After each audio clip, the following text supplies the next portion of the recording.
Tu vendeste duas vezes a mesma empresa. É verdade. Pá, a primeira encomenda, no dia seguinte ou dois depois daquilo ser lançado, vai cair. Caiu. Foi a primeira loja de roupa online em Portugal. E fiz tudo o que havia de fazer errado na criação de produto. Portanto, nós lançamos aquilo, ninguém quis comprar. Estava-se a derreter dinheiro com uma coisa louca, porque 90 e tal % da faturação tinha desaparecido. 99% do tempo é gasto na construção da plataforma, da app, não sei o quê. E na verdade não era preciso.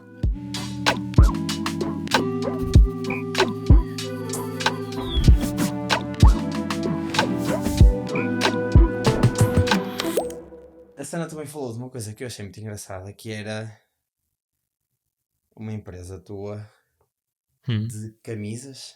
Sim. Como é que se chama? Ateliê de camisa. E o que é que... Ela disse que tu fundaste aquilo, pá, há 30 anos quase. 96, 97. Pois é, não Faz sei duas dar. contas. Nós somos 96. Foi a primeira loja.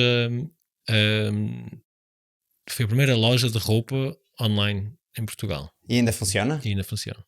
Uau. E o primeiro site foi. Se percebem uma coisa de tecnologia, vão gostar.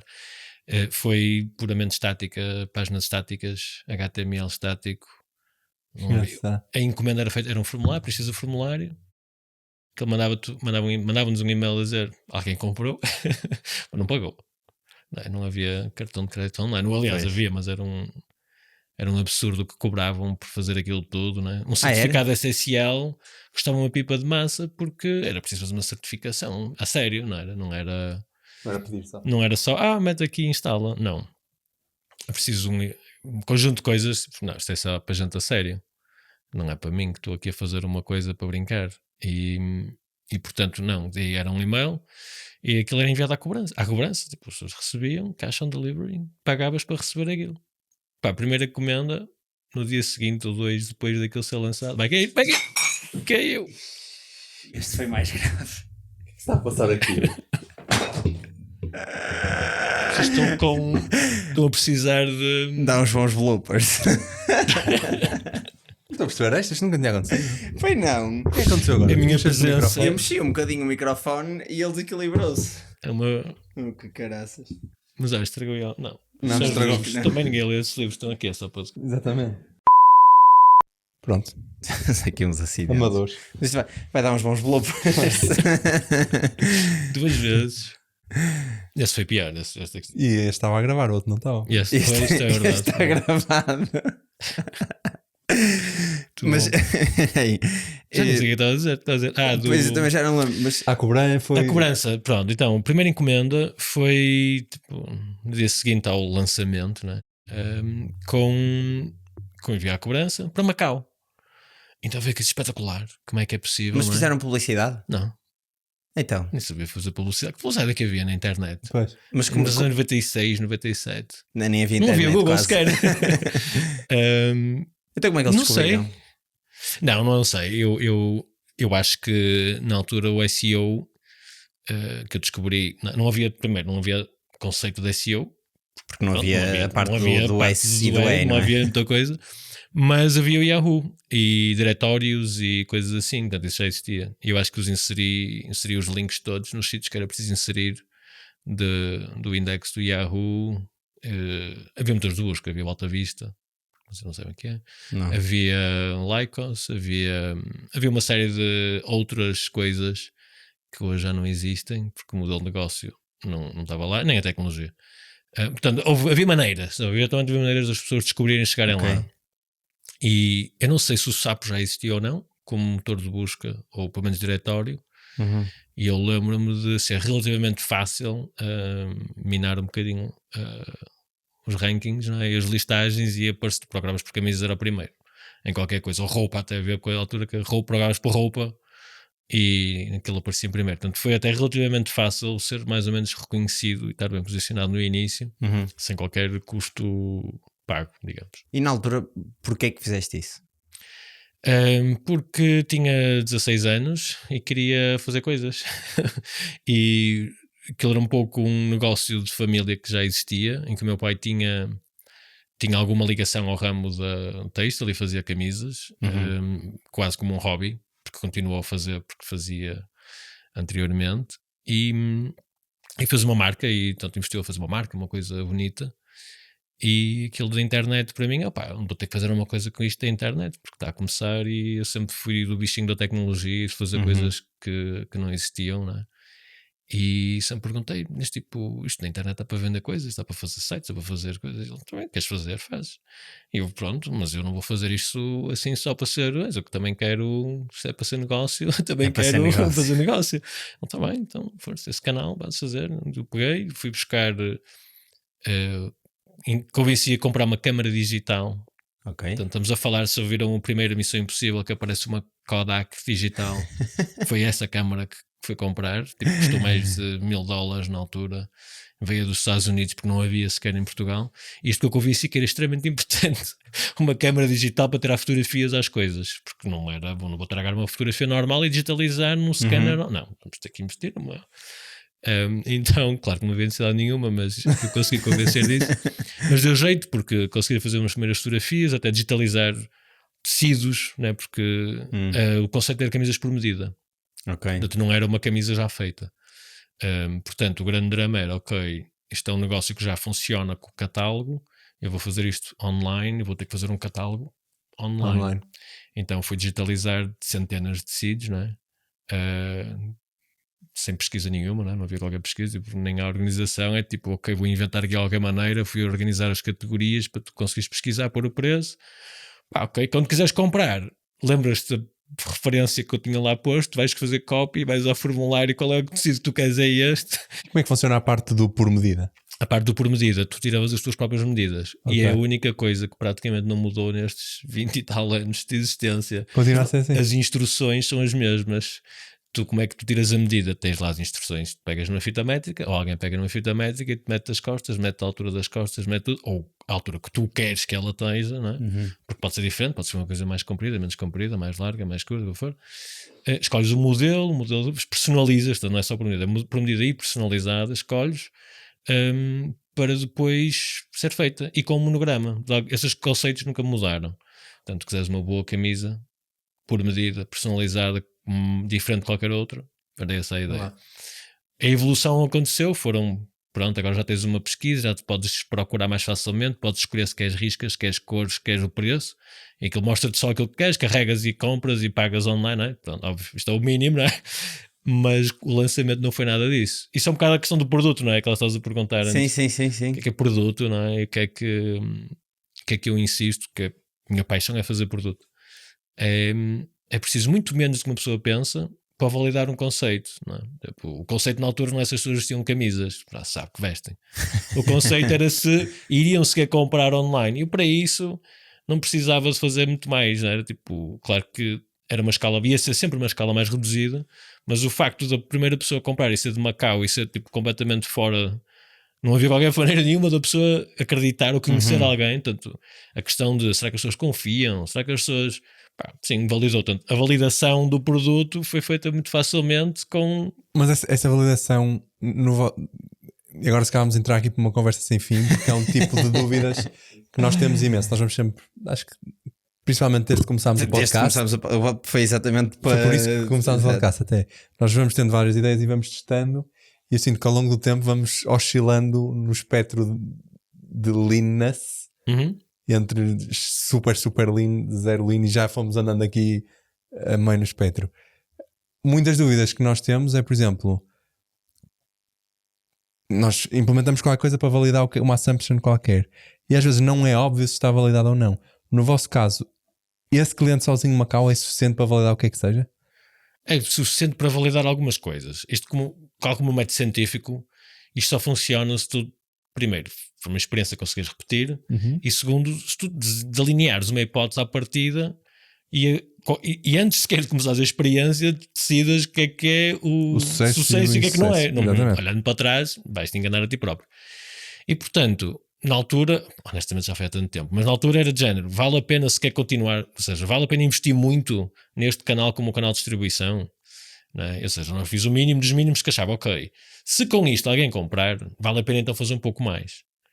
Portanto, a definition of success era claramente uma compra naquela altura. Uma compra ou algumas compras. Eu tinha 16 anos, atenção, não estava propriamente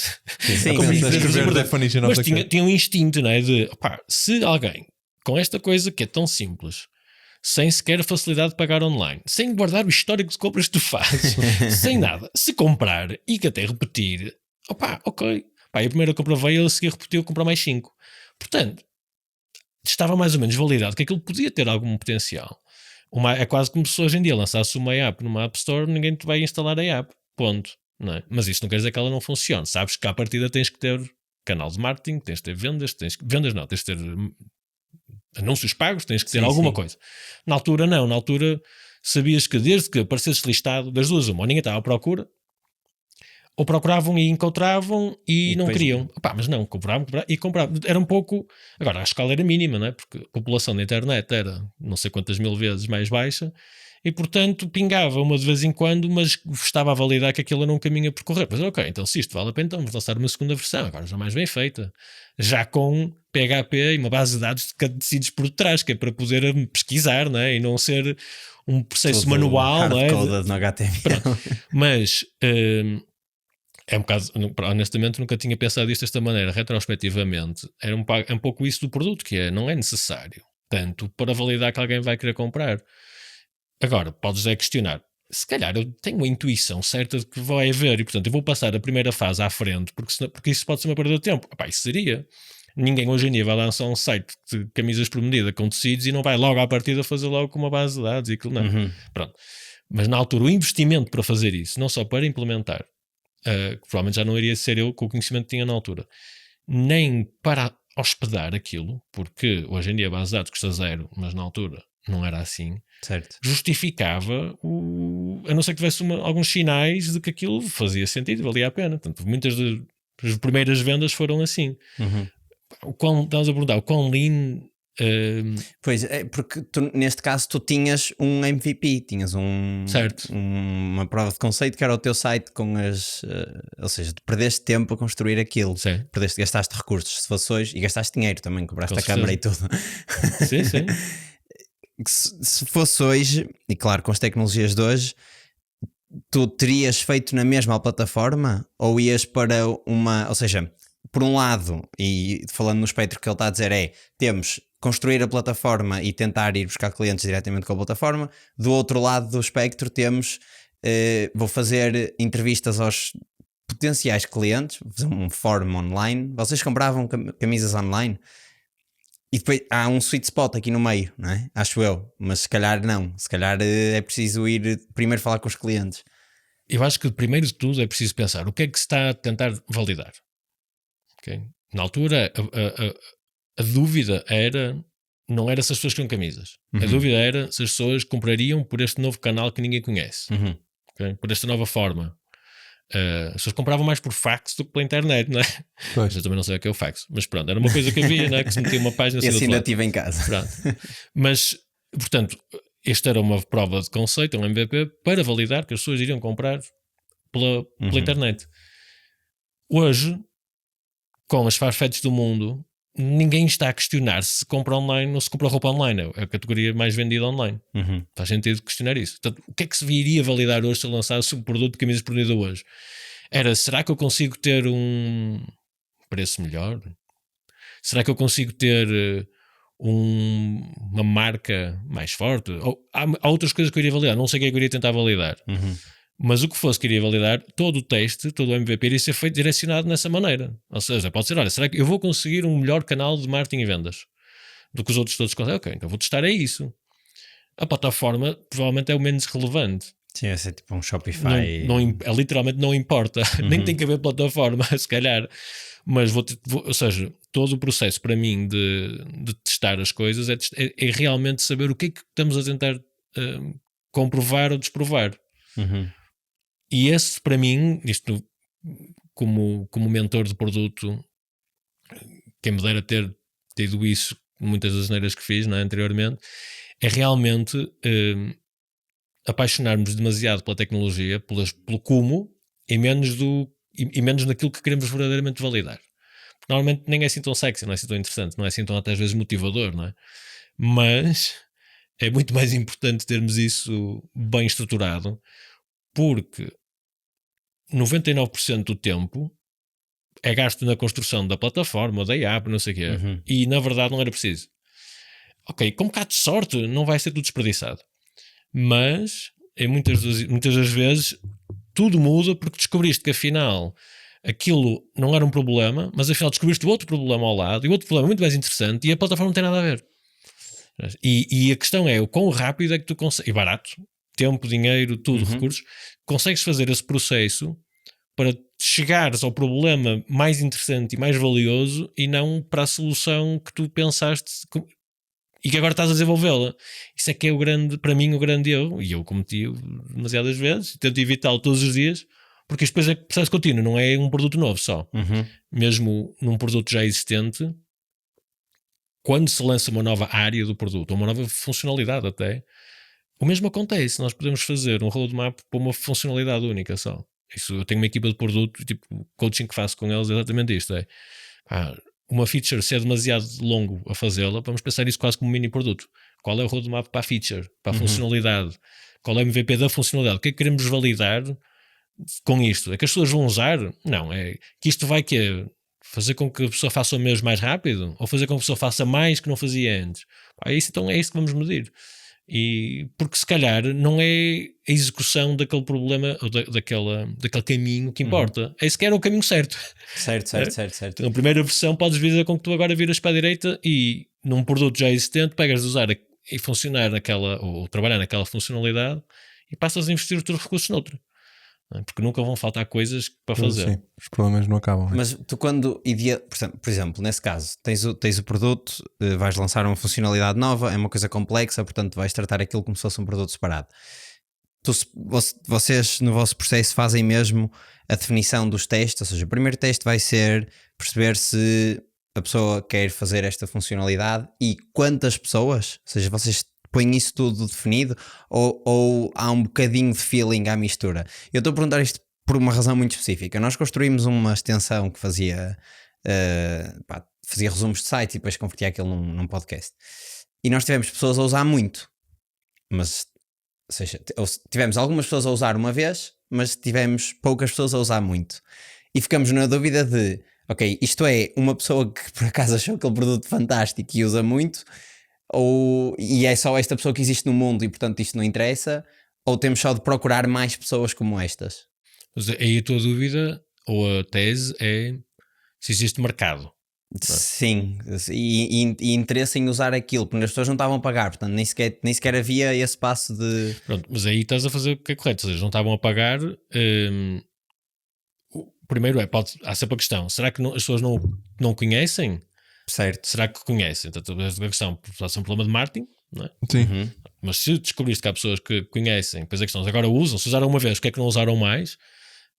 À partida, está-te a dizer que não houve genuíno interesse, porque chegaram à parte de experimentar. Agora, o porquê que não houve genuíno interesse de continuar, aí tinhas que fazer mais testes. Usar ou não usar, se calhar não é suficiente. Era preciso chegar lá e perceber qual era a tua tese inicial do para que é que as pessoas vão usar, perceber porque é que qual foi a expectativa delas quando começaram. E eu, se calhar, nesse papel faria chamadas exit interviews, né? Tentar entrevistar o máximo número possível de pessoas que usaram e deixaram de usar, e fazia a pergunta de qual era a expectativa que foram antes de fazer a primeira experiência. Pois.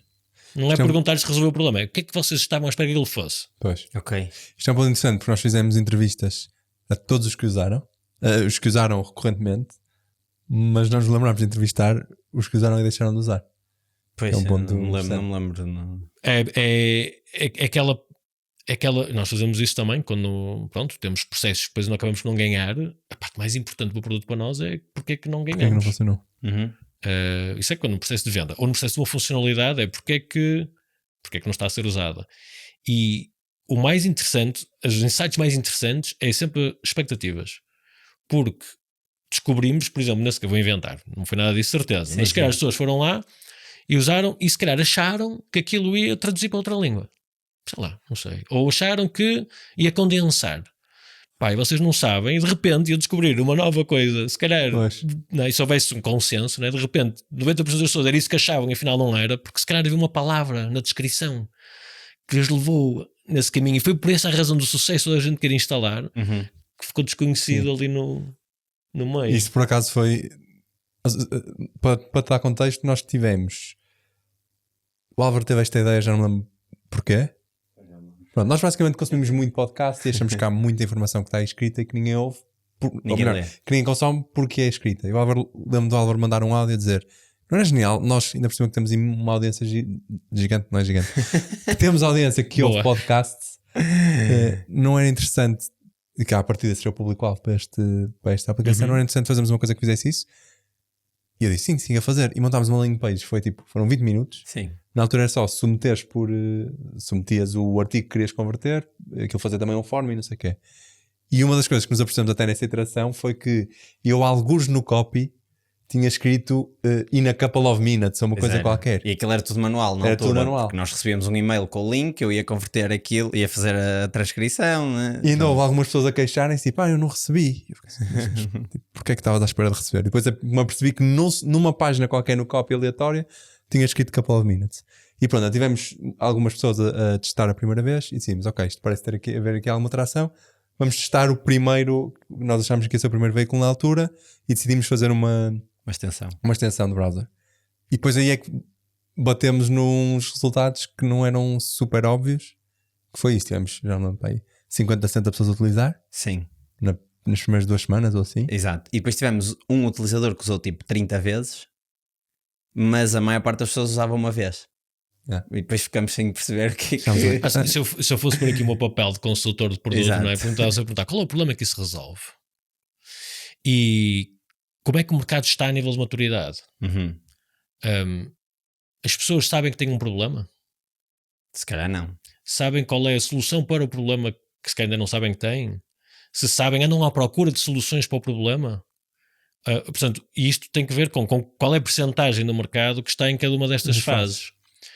Pode estar num mercado muito pouco maduro, altamente imaturo, que não sabe nada sobre nada, nem sequer sabe que tem um problema, nem sequer sabe que há conteúdo que podia estar a ler e que só não tem tempo e não sabe que um podcast ou a versão áudio podia ser uma solução.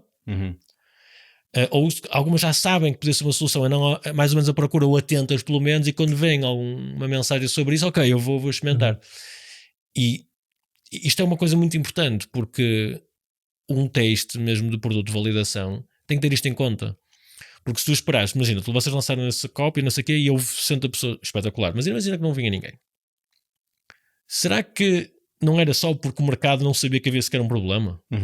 Mas se isso tivesse acontecido, não era argumento suficiente para largarmos isto e irmos partir para outra coisa? Mas não. Então o que é que devíamos fazer aí? Não, porque as pessoas têm o mesmo problema. Primeiro tens a ver qual é o tipo de abordagem que queres ter. Mas se ninguém se identificou com aquilo, ninguém usou, tem esse problema, não somos nós a sermos paternalistas e dizer não, tu tens esse problema. Pode ter resolver. Ou não ter. Ok. Essa é que é a descoberta que é preciso fazer. Exato. Será que tem ou não? Mas mandar uma mensagem, um anúncio, que seja for, e esperar que as pessoas que chama a atenção das pessoas e que entre para a solução, parte do princípio que as pessoas percebem que têm um problema, podem não saber ainda da solução, mas olham para a descrição do problema na mensagem e vão se associar àquilo e vão experimentar alguma coisa. Mas tu nem sequer sabes que tens um problema, nem sequer vais fazer nada disso. E tens que fazer ou uma educação do mercado, e aí entram os brandings e não sei o quê, esquece, para já, mas pronto. Ou outra andas um passo à frente na cadeia de valor. Ou seja, vocês estavam à espera que, imagina, um caso prático, vocês estavam à espera que a solução fosse as pessoas iam ter convosco, estávamos o conteúdo, não sei o quê. Não, imagina que tu sabes qual é o conteúdo que tu identificaste que é o mais útil, mais relevante, mas menos lido. Okay? Tu transformas isso num podcast e lanças isso num podcast. Ou seja, tu dás um passo à frente no processo, então, tu resolves o problema da pessoa, porque estás percebes? Estás a dar um passo, e agora imagina que nem isso funcionava, ok, sim. Então dás um passo ainda mais à frente, tipo, vais à casa das pessoas, não, estou a brincar, mas podes chegar um ponto, podes até ver uma solução, mas não és tu não és a pessoa certa, certo? Se calhar inconscientemente, mas na prática foi isso que fizemos, que depois percebemos que se calhar até o conteúdo onde havia mais interesse de ser aplicado era newsletters especificamente, e então o que decidimos foi, então vamos falar com os escritores das newsletters e converter nós diretamente para eles e ver se as pessoas vêm a ouvir, não é? E, pronto, e aqui ainda podes já mais, estás a passo da curadoria e de repente, em vez de ser um produtor, estás a ser um curador do conteúdo todo e formatador do canal e não é? Pronto. Isso por acaso é super interessante. Nunca tinha. Imagina, nós fizemos isso, nem foi por esse motivo de vamos um passo à frente e vamos facilitar ainda mais a descoberta do problema. Sim. Mas acho que é uma framework interessante. Quem faz produto e começa a fazer uma ou duas vezes, ganhas, pode não ser, né, com a vertente teórica, porque é que as coisas são assim, mas estás a ganhar um instinto, né, uma aprendizagem intuitiva de dar o próximo passo. A diferença de fazer produto um bocado por intuição é um bocadinho estas conversas, né, e a sistematização daquilo que se aprende sobre como é que é fazer produto e alguns atalhos que uma pessoa depois ganha com a experiência ou por aprendizagem, depois lá chegar, mas intuitivamente, se vocês já fazem um pouco e fazem, não é? Trazem isto, é um produto, sim, acabam sempre por ganhar, portanto, não descures que não foi por acaso, não, foi por experiência, não é? Percebeste que era preciso dar mais alguma coisa para ser simples a adoção. Sim, mas ter esse framework na cabeça acho que pode ajudar em casos em que se calhar a intuição não chega lá e portanto da próxima vez, olha, temos esta solução, será que há um passo extra aqui a dar? Tens de fazer uma pergunta. Ia dizer que é engraçado porque, e acho que para mim isto é das maiores dificuldades que eu tenho, porque para mim são dois universos completamente distintos. Eu no meu trabalho, neste momento não trabalho oficialmente como Product Manager, mas na verdade o que eu faço é um bocado isso, mas já num produto que está mais do que validado, portanto faço mais ao nível de cada feature, sim. E o que nós fazemos é, nós chamamos de uma Experimentation Team, que basicamente é quase como se fosse um escudo das equipas de desenvolvimento a sério. Ou seja, sempre que há uma ideia nova para um produto, eu monto uma experiência e penso, por exemplo, o que é que queremos validar, o que é que achamos que vai acontecer. Se isto acontecer é successful, se não acontecer é not successful.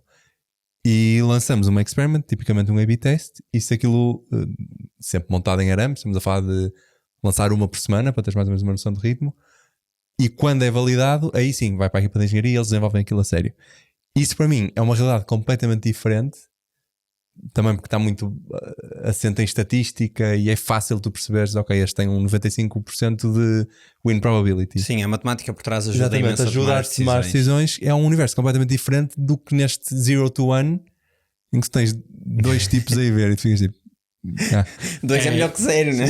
Mas eu acho, ou mais suspeito, que seja mais do que isso. Este tipo de problema, e eu acho que é por isso que eu próprio falhei tanto e que se falha muito no início do desenvolvimento de uma nova ideia, que é a tal maturidade do mercado. Se calhar aqueles utilizadores com que estás a falar, que consegues pôr essas experiências, já estão numa fase de evolução deles próprios, se calhar não o mercado como um todo, mas pelo menos eles como utilizadores, que tu podes testar dessa maneira se é um caminho A ou um caminho B e consegues medir. Mas quando se trata de uma startup nova, uma startup por definição é um conjunto de pessoas à procura do modelo de negócio para um product market fit, não é? As regras são outras, e é o facto das regras serem outras, e não é óbvio, as regras são outras, isso é para mim a grande fonte da falha, porque está-se à espera, como estavas a dizer, que se ponha uma coisa à frente das pessoas e se for uma boa solução, se for uma boa ideia, aquilo vai funcionar. Isso não é verdade. Só é verdade no mercado estabelecido, no mercado de produtos que as pessoas já conhecem, há uma categoria de produtos, há um problema que as pessoas sabem que existe, podem até já estar à procura de uma solução. Tens sede, toda a gente bebe, vais ao supermercado, vês a Coca-Cola, não tens grande dúvida, ou é Coca-Cola, ou é Pepsi, ou é água, ou o que for. Mas nem te passa pela cabeça que houve um momento, se calhar essa é uma má analogia, mas haveria um momento, se isto fosse um produto, que o conceito de água, o conceito de líquido nem sequer existia. Não é? Como é que tu não vais pôr um produto desses no supermercado à espera que a pessoa vá lá e pegue? E isso é o grande início da falha, porque a seguir os testes que tu montas, toda a validação, todas as expectativas que tu crias, e achar que a ideia, para validar se a ideia é boa ou má, os próprios testes é que estão errados, porque as expectativas estão completamente erradas, e muito mais vale às vezes começar muito mais pela parte comercial que nós a falar, vou fazer isto por eles, vou fazer isto pela pessoa, até vou fazer tudo ao ponto de vou-lhe dar tudo feito, que é para validar, ela não tem que fazer nada, por só de fazer alguma coisa já estás a acrescentar que ela já tem que saber e vai investir, não, tudo por ela, vou-lhe entregar o podcast à porta, está aqui, olha, para ver os escutadores e põe. Se isso não funcionar, ok, então não tens mercado. Mas tem 100 pessoas, chegaste à porta e puseste-lhe aquilo na cabeça, e essas 50 disseram que até gostaram, ok, pronto, então pera, então aqui já é um problema diferente. Agora como é que eu chego à pessoa, como é que eu convenço a pessoa de pôr os headphones na cabeça para ouvir? E isto é uma analogia um bocado, que ninguém vai fazer isso, mas em software, em SaaS, é ainda mais enganador, porque parece que tu podes simplesmente lançar uma aplicação ou um serviço e que está feito. Que chega. Mas como é que isso coaduna então com o super lean, não vou construir nada, vou tentar testar isto com skates do Figma? Então, se eu avançar na cadeia de valor, à partida estou a construir um produto mais complexo. Ou não, mas é isso que tu me vais responder agora. Mas... Ou não. Tu não precisaste fazer nenhum podcast. No limite, sim, tinhas zero tecnologia para fazer a ideia do podcast. Vocês dois sentavam-se aqui e faziam o podcast da newsletter. Ok, certo. Bom ponto. Há sempre uma forma de validar. Mas isso tem um problema de escala, que é isto não escala. Não, claro que não. Mas também não é para escalar. O produto que é feito para MVP e para testar coisas não é para escalar por definição. É para testar se aquilo funciona ou não funciona. Uhum. E a seguir tu dizes, ok, agora vou investir o tempo para escalar aquilo, não é?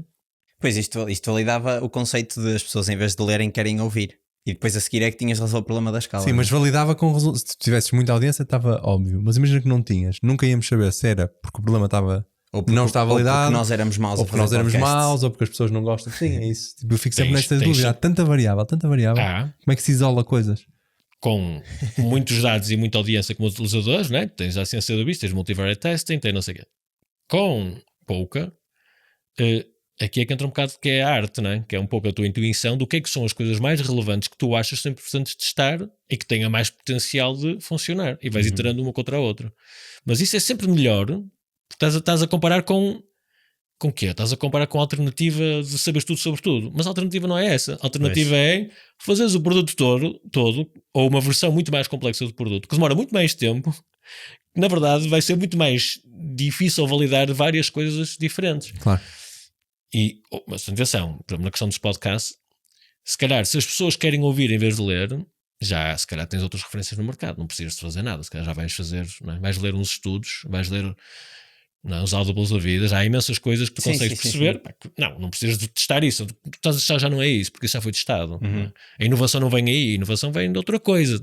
Qual é essa coisa? E essa é que vais ter que perceber se é uma melhor solução para o problema ou não. Ou sequer se o problema existe. E onde é que entram as user ou customer interviews aqui? E entram, a meu ver, em duas fases. Na parte de discovery, portanto, tens discovery e validation. Discovery do problema. Ou seja, antes de tudo. Antes de tudo, não é? Antes de tudo já tens uma tese, não é? Sim, tens uma ideia, ideia, mas antes de tentar criar uma solução. Em que tu tens várias regras muito concretas de como é que tu fazes a entrevista, que é para não enviesar, não é? Quais é que são essas regras? Não sei de cor, eu dou aulas sobre isso, também posso mandar uns slides, mas... Aquelas de não fazer perguntas de would you, não sei o quê. Exatamente. Não perguntar as perguntas qualitativas, mas quantitativas. Também dizer, lês muito? Não.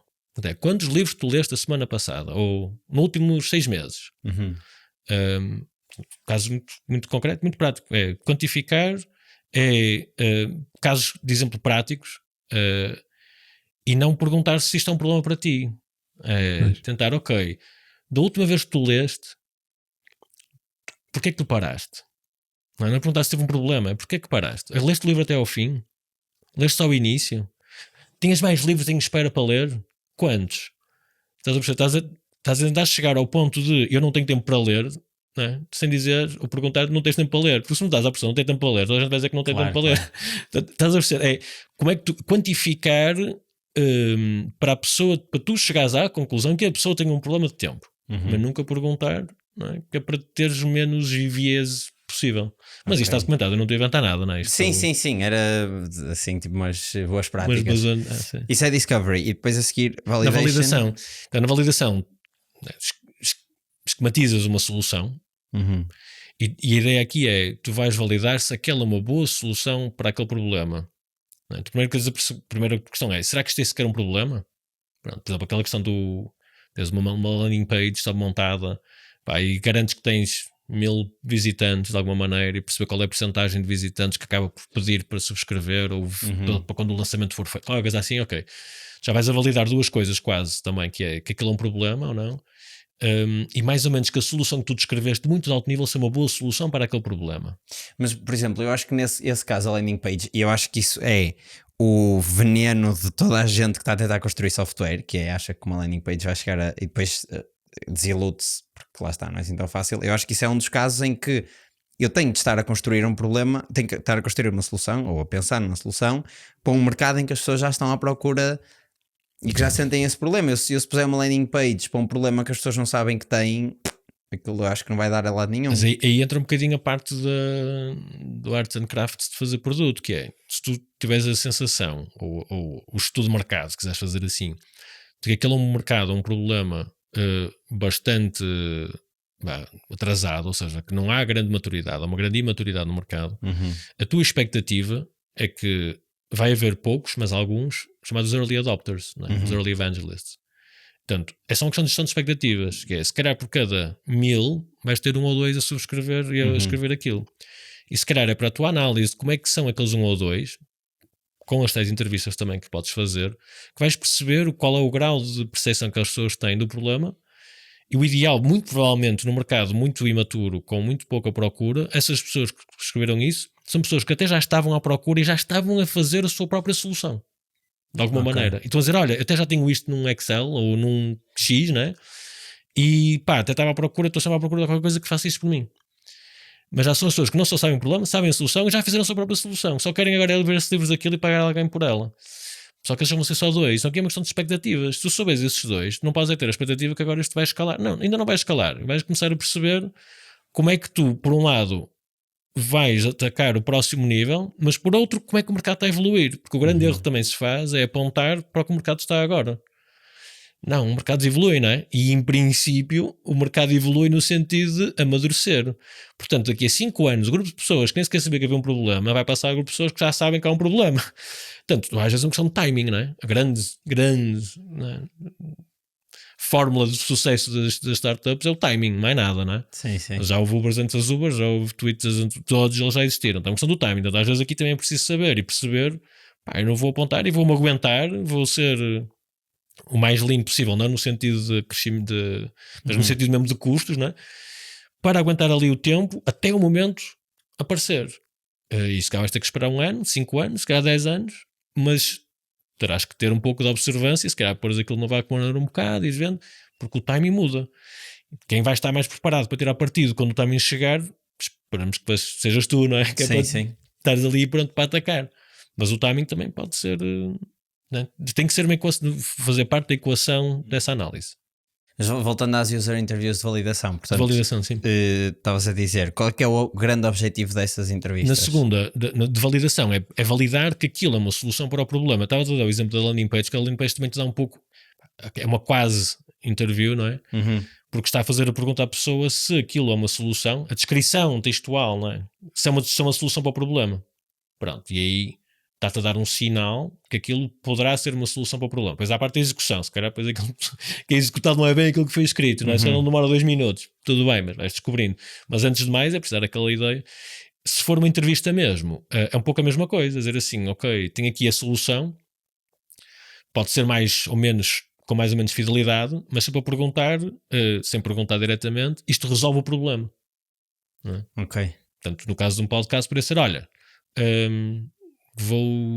posso fazer a pergunta, né, se quiser fazer a pergunta, ou posso fazer outra, perguntas tipo, ok, podes imaginar qual é o tempo que as pessoas usam para ouvir, dizer, olha, como é que é o teu dia? Fazes viagens, fazes de carro, o que é que tu ouves no carro? Ok, espera aí, já percebi.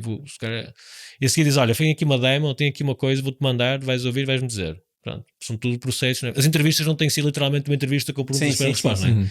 O contexto é validar que aquilo é uma boa solução para o problema antes de escalar, né? Porque aí depois já passa a ser como é que eu vou fazer isto de uma maneira escalável, que me custe o menos possível por cada vez que eu faça.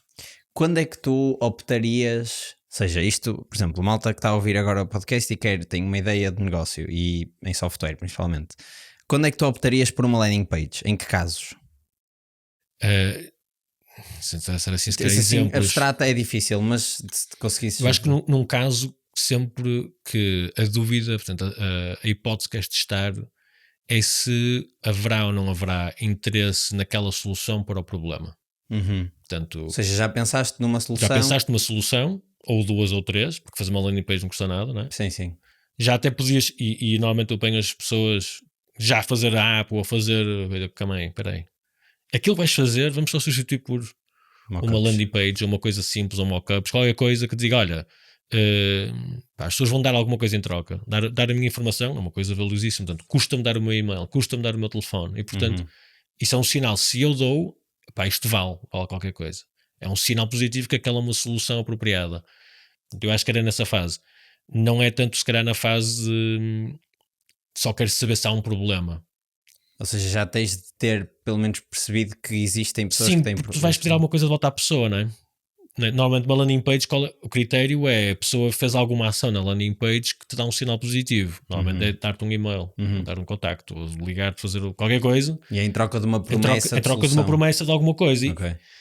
Acho que há sempre exceções, mas é complicado para mim pensar como é que eu vou fazer isso sem apresentar alguma solução que convença a pessoa que aquilo vai ser útil para ele, não é?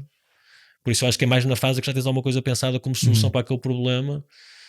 Podes usar um anúncio sem solução para validar se é um problema. E como? Sei lá, olha, no podcast, não tens tempo para ler, vem aqui a minha solução. E medes o click-through, só isso, não é? Eu quero saber quantas pessoas é que clicaram. Onde é que vai parar? Ao Google, ou foi um erro, não sei, não importa. Não me importa, só quero saber qual é o click-through rate daquilo. Se eu faria isso, vale a pena. Se calhar fazer 1 ou 2 ou 3 landing pages não custa assim tanto, pronto. Sim. Mas em tese... No limite a mais simples de todas. Mais simples de todas é chamada um clickbait, não é? Pronto, mas valida-te que existe um problema. Okay. Ou que existe pelo menos tocaste algum nervo interessante nas pessoas. Ok, interessante. E o teu papel agora na Kevel é produto também? Exatamente. Eu sou VP of Product na Kevel. E o que é que vocês fazem? Nós somos um serviço de anúncios, ou seja, um servidor de anúncios que ajuda-te a gerir os anúncios que existem no teu site, na tua app, no teu podcast, possivelmente, olhando para todo o tráfego que está a existir, portanto, todo o potencial para colocar um anúncio, versus todas as campanhas que estão a decorrer e fazer o match mais apropriado possível entre os dois. Portanto, isto como inovação tem mais o canal onde isto é feito. Portanto, nós debruçamos-nos imenso sobre uma área de comércio eletrónico, portanto, retail media é o nome da junção destas duas partes, tanto de retalho, tanto de comércio eletrónico, etc., e a parte de anúncios. E, portanto, o modelo que foi, honestamente, iniciado até pela própria Amazon, hoje em dia até um bocado demais, em que tu vais à Amazon comprar alguma coisa e é só anúncios patrocinados por todo lado. Pronto, é esse o modelo, ok? Só que a Amazon fez a sua própria tecnologia, os top 3 ou 4 mundiais fazem a sua própria tecnologia, todos os outros que a tecnologia de alguém para fazer isso. Pronto, mas é no próprio site? No próprio site. Portanto, se tu vais na Amazon, não é os anúncios que vês à Amazon noutros sites. Sim. É dentro da própria Amazon, has de reparar que há alguns pontinhos lá a dizer Sponsored Product. Pronto. E esse é o formato que nós estamos a falar.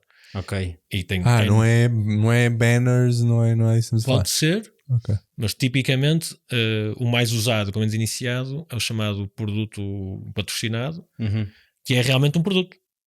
Que é igual aos outros. É um anúncio que aparece no início. É um produto que aparece. É um dos produtos que aparece. Com mais ou menos relevância. Portanto, a inteligência por trás é que faz isso. É que é mais ou menos relevante. Depois também depende de quanto é que o anunciante está disposto a pagar para colocar lá. Claro. Faça a relevância que ele tem naquele contexto. Faça o interesse e a experiência do utilizador, né? Portanto, todas estas funções para depois dizer, ok, este é o produto a ser colocado. Pronto. A Amazon tem bastante sofisticado dentro da própria Amazon.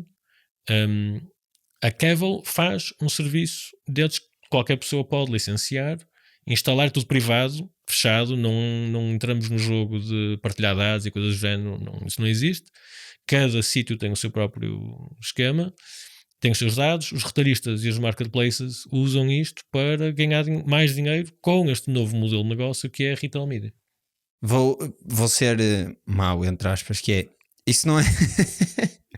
não estou habituado. Quanta tecnologia é que há por trás disso? Ou seja, assim, e se calhar foste tu que foste a sintetizar isso, mas pela descrição que tu deste, isso no fundo é simples. Há pessoas que pagam e o produto deles aparece primeiro, não é? Que tecnologia é que está por trás disso? Ou seja, o que é que um VP of Product faz? A essência está essa. O VP of Product simplifica as coisas desta maneira. No primeiro passo é esse o papel, que é para comunicar internamente e externamente. Fizeste bom trabalho. Que as coisas fazem, não é?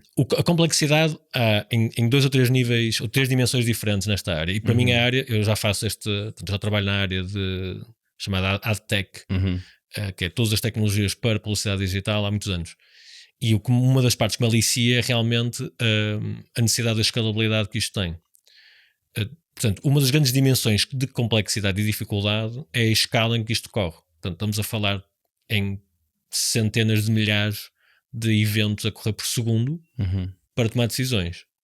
Okay? É tu juntares todas as peças que há de todos os sites de e-commerce do mundo, e se tu és um fornecedor para aquele sistema, tu vais ter que lidar não com os maiores do mundo, mas com todos os maiores do mundo ao mesmo tempo. Okay?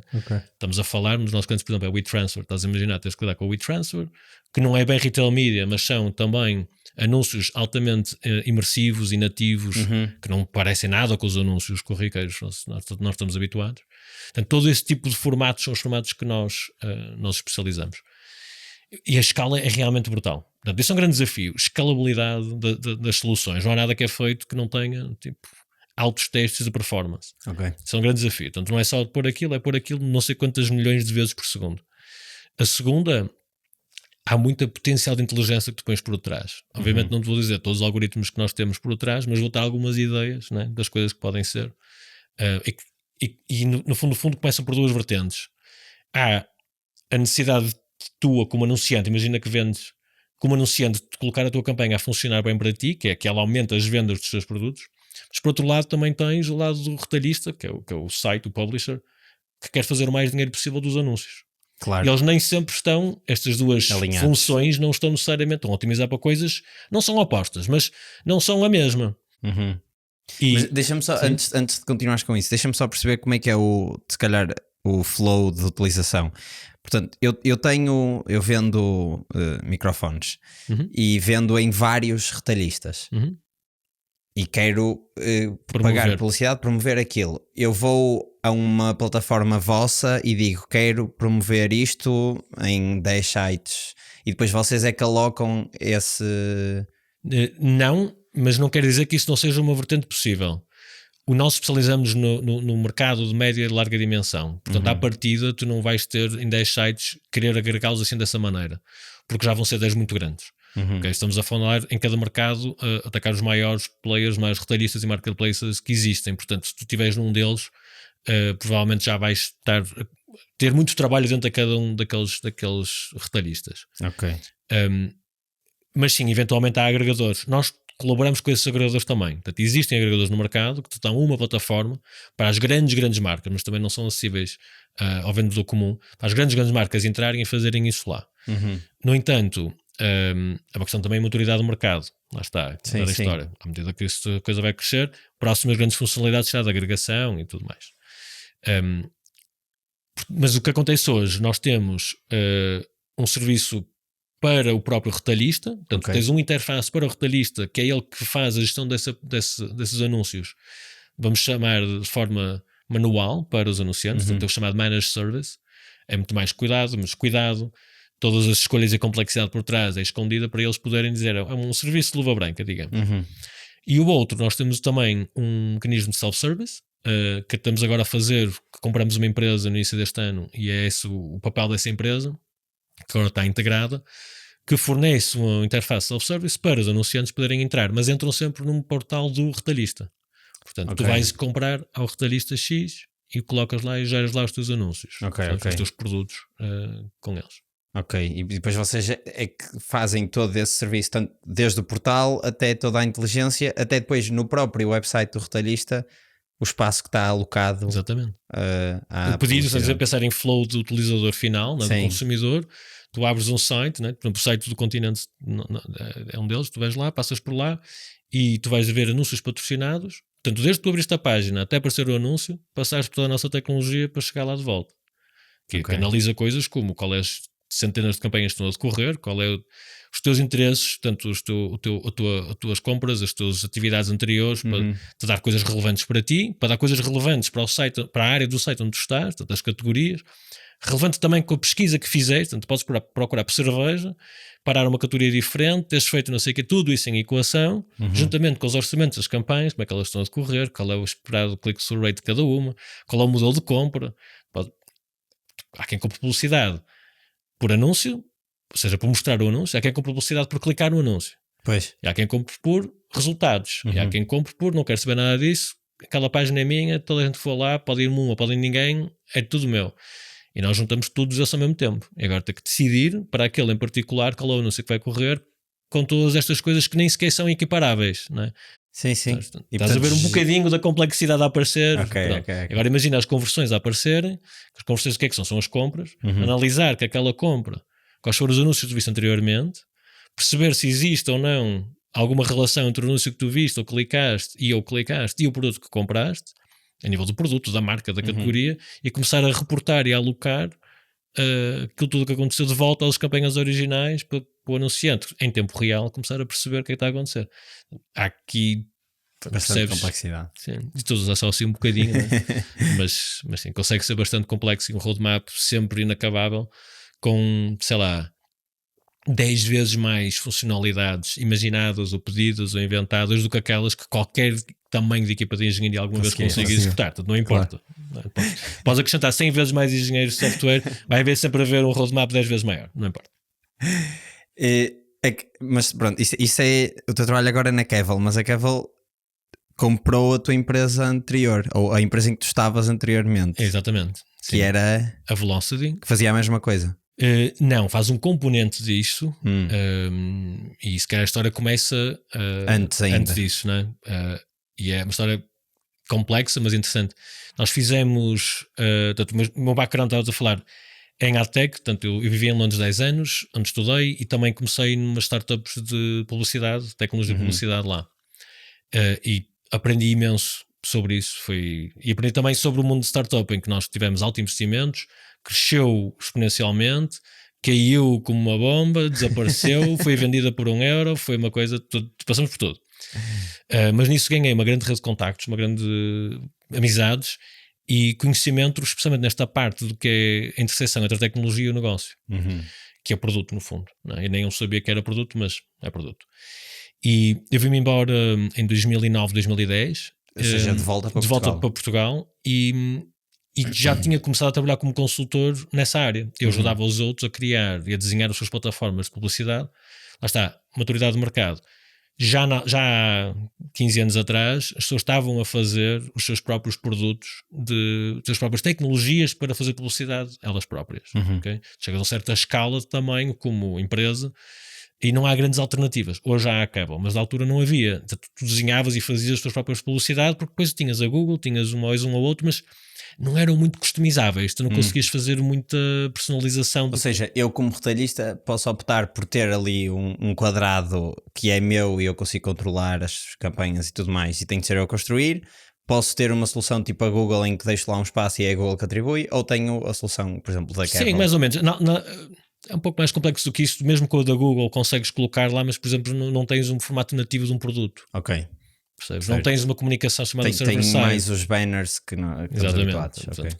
Serve algum dos casos, mas não serve todos. Não tens atribuição daquelas transações e perceber que não tens isso. Há uma série de lacunas e já havia na altura.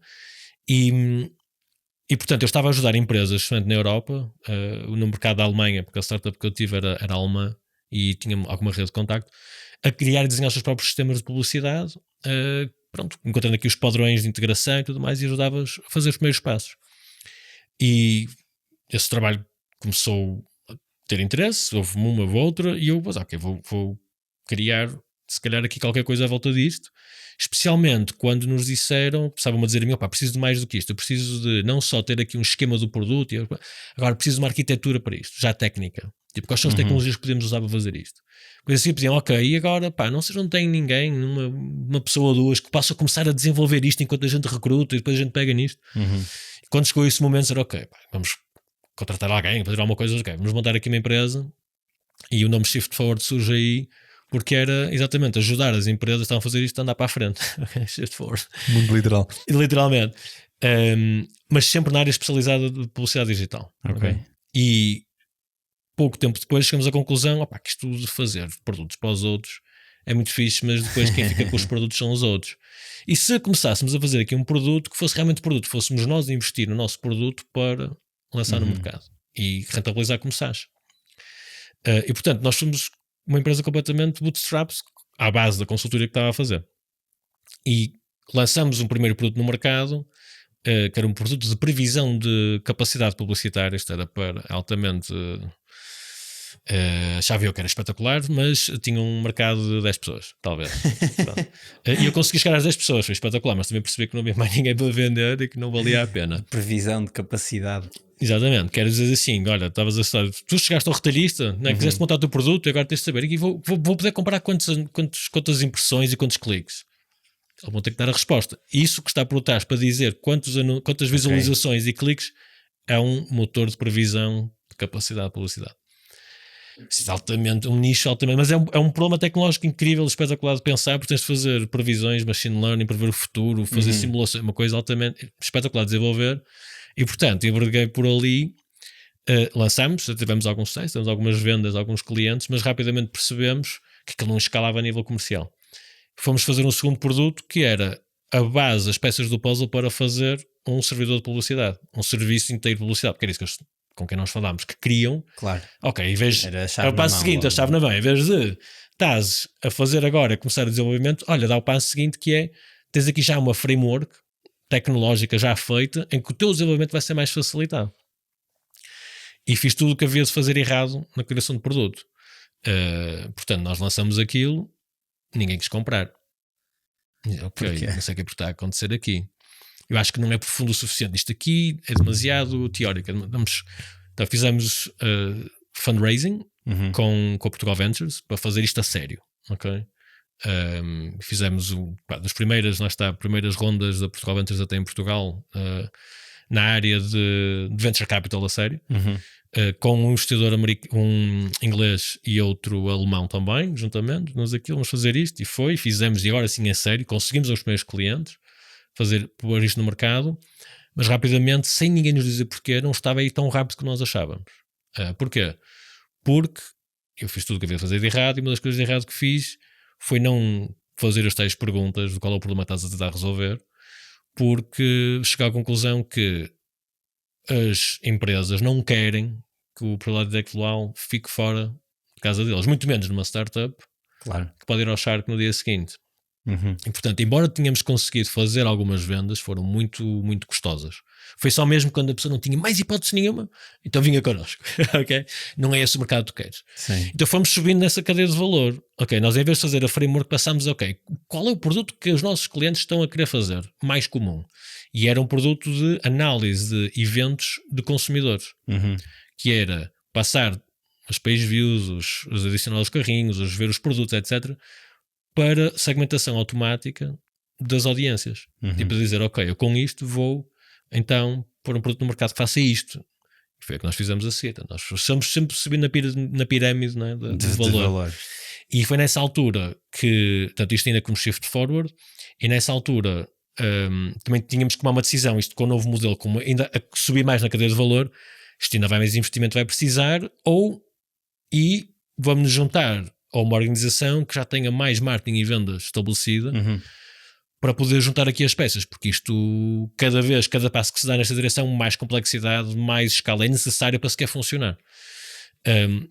Em 2018 fizemos um processo de procura de mercado, o que é que havia, quem as empresas estavam a fazer, onde é que havia sinergia. O objetivo era comprar ou... Era ou vender ou fazer um fundraise para comprar. Significativo o suficiente para fazermos nós próprios. Não era para comprar a alguém, mas era para fazermos nós próprios. E envergamos pelo caminho de vender uma empresa americana que tinha uma excelente equipa de marketing e vendas, que era a Velocity, sediada em Nova Iorque, e portanto íamos ter direito acesso a agências e a mercados que por muito que a gente queira, está muito atrasado na área de publicidade digital na Europa. E foi isso, e foi espetacular, porque conseguimos realmente encaixar a tecnologia avançada e o produto avançado com uma equipa de marketing e vendas super sénior. As pessoas lá naquele mercado sabiam o que estava a fazer, olhava para o nosso produto e sabia exatamente onde é que eu ia encaixar ouro sobre azul. E tu depois nessa nova equipa ficaste em que posição? Eu aí estava como diretor de produto, ou seja, eu já nessa altura fiquei, o que eu sei fazer é perceber o que é preciso fazer. Até sei um pouco de como é que se faz, porque tem uma equipa que sabe fazer isso, mas eu pessoalmente eu sei o que é necessário fazer aqueles passos, não é? E portanto estava como diretor de produto. O que é que acontece? A empresa tinha, a Velocity estava num estado de transição, de passar de serviços que estava a fazer para produto, não estava bem no passo que eu achava que eles estavam nesse aspecto, e em fim de 8 meses entraram em bancarrota. E foi assim um choque ao sistema.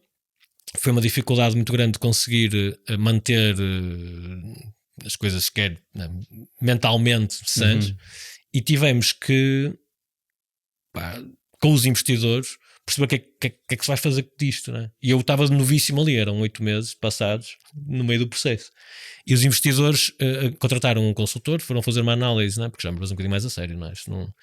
Com private equity, nem sequer era venture capital aqui envolvido. Perceber o que é que estava a passar, perceber o que é que podiam fazer, estava-se a derreter dinheiro como uma coisa louca, porque 90 e tal % da faturação tinha desaparecido. Então, porquê? Porque houve um cliente que fechou a torneira. E havia um cliente que era 90% da faturação? E houve um cliente que indiretamente representava, não era um só, mas era o suficiente e indiretamente representava essa 90 e tal % da faturação. E não se tinha conseguido fazer a transição completa para o produto para conseguir começar a fazer e realmente conseguir pôr no mercado com a velocidade certa. Depois é mais complexo do que isto, mas para isto chega. E logo a seguir, este consultor ajuda-nos e diz assim: olhem, o mercado entretanto também já evoluiu, aquele produto que a Velocity estava a fazer também já é imensa competição, vai ser muito complicado nesta situação ter o runway para lá chegar. A única coisa realmente inovadora e diferente, que não há tanto, está mais atrás, no mercado está mais atrasado, isto que a equipa do Porto tem, que a Shift Ford tinha. Mas é assim, querem fazer, e isto, Paulo, é assim, isto para fazermos, temos duas opções: ou a gente fecha, está tudo bem, andamos para a frente, ou então reinvestimos, mas para fazer só isto que vocês tinham aqui, e tu tens que liderar, porque não vamos estar aqui a fazer isto e ter outra pessoa a liderar. Portanto, se quiseres ter esse papel, então diz-nos alguma coisa, apresenta-nos um modelo de negócio, rapidamente, para a gente ver se apoia ou não. E fogo, já tinha feito isto não sei quantos anos, tinha vendido, já tinha feito isto tudo, será que quero fazer isto tudo outra vez? Será que quero meter-me aqui numa malhada ou não, e passar, no mínimo, não é? Vão ser vários anos pelo processo. E eu tinha uma filha, estava a ter a segunda, isto não é fácil. Fui falar com a equipa, mas olha, pessoal, é isto.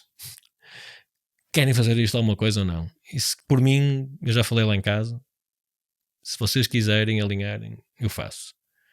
Se não tiverem, eu também não estou.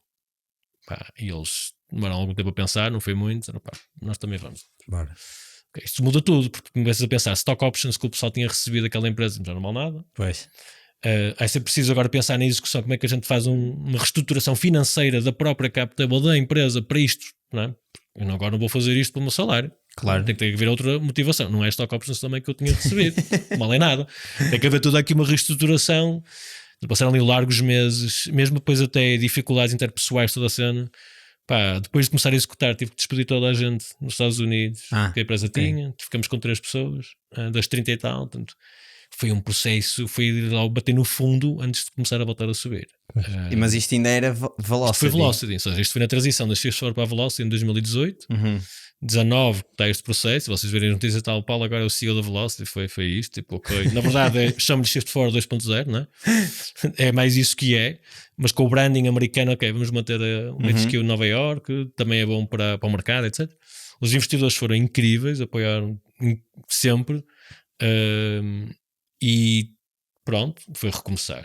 É tentar fazer isto um bocadinho melhor do que anteriormente, com financiamento diferente, com uma ambição também diferente, mais se calhar, é? Com financiamento um bocadinho maior, e contratar as pessoas certas, para depois fazer volta ao crescimento. Isto foi 18 até 22. E depois em 22... E em 22 nós vendemos à Kevon um pouco na mesma ambição, que é, aqui este produto, o produto agora sim já tinha mais clientes, já estava no mercado, já tinha uma faturação ARR de 7 dígitos, portanto conseguimos pôr do zero um bocadinho mais a sério e no mercado dizer assim, ok, mas estamos na mesma situação, que é, eu estou a ver o mercado para onde está a ir, eu acho que estamos no mesmo ponto.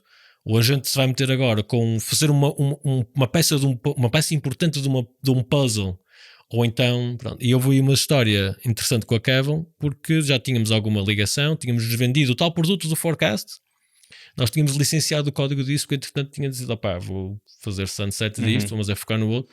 Tínhamos vendido uma cópia do código, um licenciamento para eles poderem usar aquele código no servidor deles. Portanto, já estávamos numa relação de há 2 ou 3 anos. Ok. E conhecíamos, e quando puxámos o projeto disto, o James, que era o CEO, virou-se para mim e disse, olha, e vocês não fazem mais nada? E, pá, olha, fazemos até isso do Forecast, ninguém é propriamente mais que nós fazemos. Olha, fazemos isto, tudo o resto. E ele, ok, então se calhar temos que conversar um pouco mais. Encaixava aqui perfeitamente. E foi o início de uma conversa e acabou com a venda então, em 2022. Tu vendeste 2 vezes a mesma empresa. É verdade. E fizeste uma coisa engraçada que foi, começaste uma startup, em vez do 0, começaste para aí do menos 10, não é?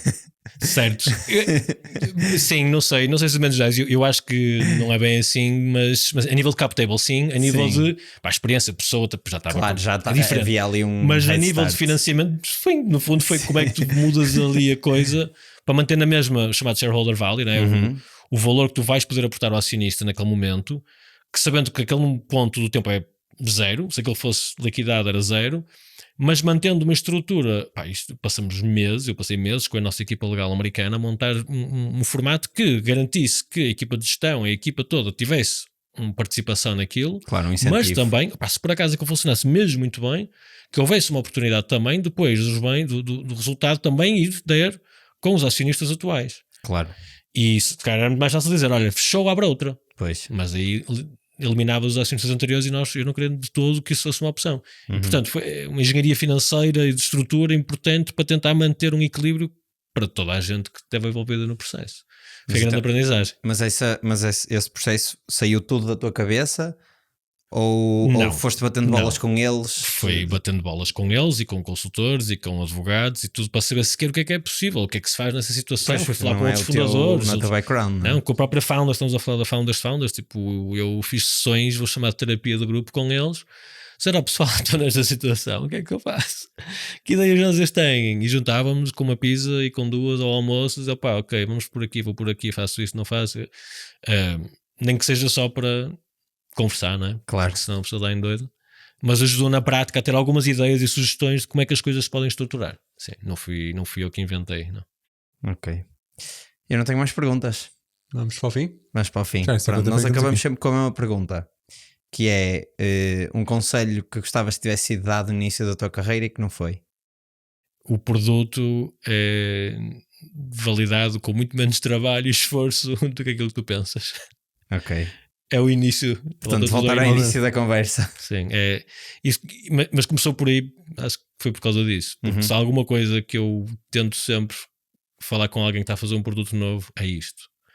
Porque se o maior erro que eu cometi é fazer demasiado para experimentar, para testar uma ideia. Okay.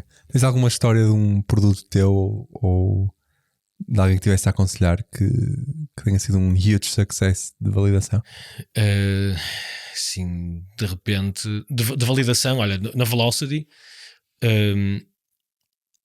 houve um momento que nós estamos a subir na tal pirâmide de valor, não é? Então temos o tal produto que fazia audiências e depois nós temos que subir um pouco. Porque é que alguém faz audiências? Porque é que eu ia fazer uma audiência? Qual é o what's in it for me, não é? E chegamos à conclusão, é para otimizar campanhas. Ok, mas o que significa? Ok, quer dizer que aquela campanha vai dar mais pelo mesmo budget de gasto. Ok, e se isso fosse o produto?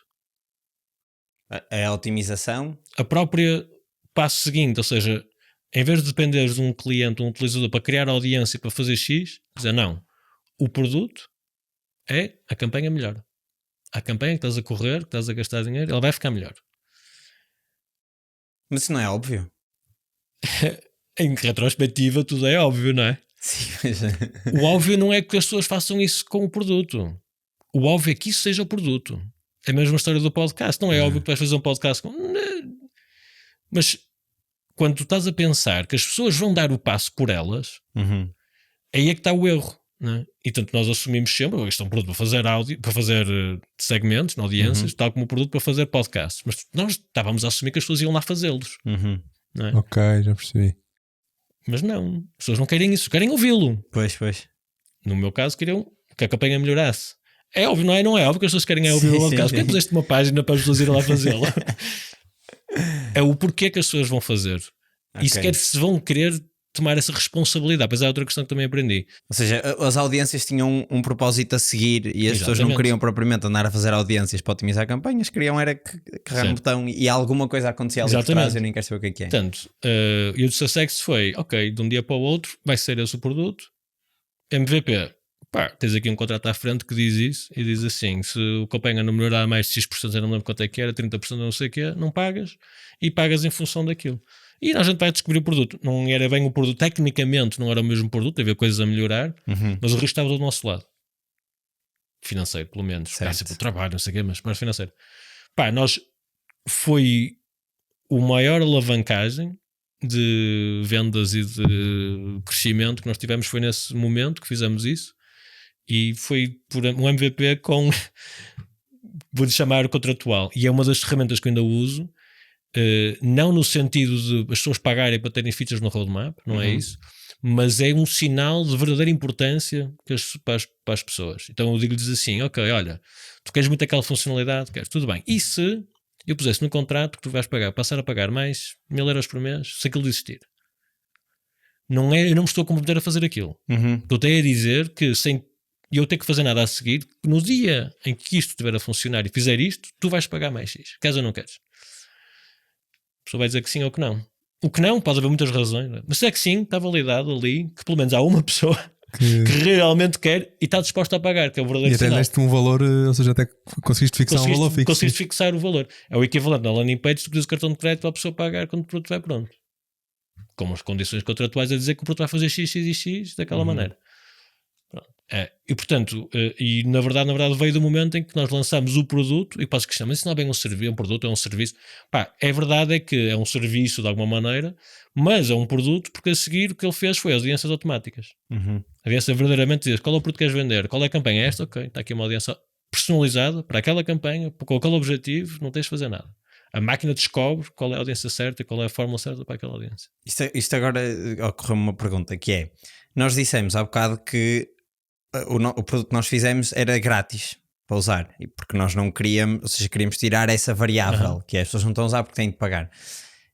Tu és apologista disto, de disponibilizar produtos de borla pelo menos numa primeira fase, ou cobrar desde o primeiro dia, ou cobrar desde o primeiro dia, pedir o cartão logo desde o primeiro dia? Acho que não há certo nem errado, não pode haver dogmas sobre isso. Tem a ver com o que é que se está a testar e qual é a tua expectativa. Portanto, no caso que eu estou a falar do roadmap e priorização, sim, envolvia um custo grande de engenharia, não é? Não, é irrelevante isso. O custo em SaaS é altamente amortizado ao longo do tempo. Certo. Não é por aí. É um sinal verdadeiramente positivo ou não. Ou seja, eu estou ali numa conversa com alguém que me está a pedir 50 features por ano, se necessário, não é? Sim. Portanto, eu tenho que arranjar uma maneira de perceber qual é o grau de interesse verdadeiro e genuíno que a pessoa tem. Porque tu queres minimizar as pessoas não usarem aquilo que desenvolves. Claro. Não é? Pronto. Portanto, nem é tanto pelo valor. O valor é só um sinal que a pessoa realmente quer e está comprometida em usar aquilo. Portanto, se for uma situação em que tu não cobras nada, já tens um produto e não cobras nada, há um fenómeno que acontece, que as pessoas não vão usar porque não pagaram por ele. Portanto, nesses casos, Aquele efeito aconselho, IKEA. exatamente, aconselho vivamente em que as pessoas cobrem por isso, nem que seja mínimo dos mínimos. E em B2B SaaS, isso é quase sempre verdadeiro. Ok. Quando a pergunta é diferente e estás a tentar perceber se há um interesse, o e-mail, o dar-te o meu e-mail naquela landing page que eu mal te conheço, isso é um pagamento. Okay? Eu estou-te a dar algo que é valioso para mim, estou a abdicá-lo, estou a dar-te autorização para tu me contactares. Eu não faço isso a qualquer pessoa, eu não vou dar aqui na rua com o meu e-mail escrito nas costas. E portanto, pode não ser o cartão de crédito, pode não ser €1, mas dava mais rapidamente o euro do que o meu e-mail. Pois. Estás a perceber? Portanto, tem que se ver o que é que significa pagar. Ok. E o que é que se está a tentar testar naquele momento, percebes? Se já for um produto lançado ao mesmo utilizador, tens agora a versão que tenho de base, agora tu estás a testar uma funcionalidade que as pessoas todas estão-te a pedir. Então agora vês as pessoas e dizem, ok, vou dar um early access se tu pagares mais, e agora medes se a pessoa está disposta a pagar ou não. Espetacular, um grande sinal e isso é excelente para medir. Depende da situação, às vezes não pode haver um dogma aqui nisto, acho eu. Ok, super fixe. Este foi recheado de dicas concretas Foi, de como fazer do 0 para 1. Pronto, Paulo, olha, muito obrigado. Obrigado foi super super por me fixe. receberem, foi ótimo estar aqui. Espero que nós Espero que tenhas gostado. Agora vamos já não há mais copos para internar. Isto, pronto. Fizemos aqui o stress test completo. É isso. Muito obrigado. Pronto, se gostaram, já sabem, comentários, subscrever, deixar likes, estrelinhas, essas coisas todas, partilhar com alguém que esteja aqui a passar por este processo e que tem 2 utilizadores e não sabe se é relevante ou não. E é isso, e vemo-nos na próxima segunda-feira. Até para a semana.